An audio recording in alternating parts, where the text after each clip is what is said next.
అదే సోషల్ మీడియాలో అఖండ రిలీజ్ అయిందంటే Netflix was force to put #జై బాలయ్య. అవును, అంటే ఇది ఏ హీరోలకు పెట్టారండి మరి? నిజమే.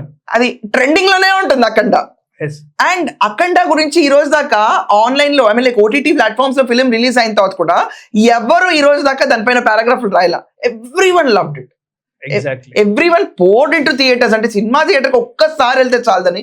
ఇది జపాన్ లో అడుగు పెట్టిన తర్వాత మాత్రం వరల్డ్ హిస్టరీలో బాలకృష్ణ గారు అఖండ 2 తాండవం మాత్రం డిఫరెంట్ లెవెల్లో ప్యాన్ అయిపోతుంది.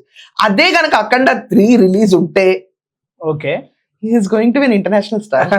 There's no doubt. It's a very proud moment and actually. నిజం చెప్పాలంటే ఫిజిక్స్ కెమిస్ట్రీ అని మాట్లాడే ఎవరైతే ఉన్నారో వాళ్ళకి మెయిన్ ఒక చిన్న లాజిక్ మిస్ అవుతున్నారు. ఆ లాజిక్ ఏంటంటే ఈ టాలీవుడ్ లో కానీ మాలీవుడ్ లో కానీ ఏ వుడ్ లో కానీ ఒక హీరో 10 మందిని కొట్టినా సినిమాలో కూర్చుంటున్నారంటే అది ఓన్లీ అయ్యేది బాలకృష్ణ గారి ద్వారానే.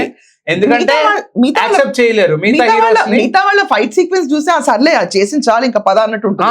బాలకృష్ణ గారి ఫైట్ సీక్వెన్స్ వస్తే ఇంకా కానీ ఇంకా కానీ ఇంకా కానీ అన్నట్టు ఉంటుంది.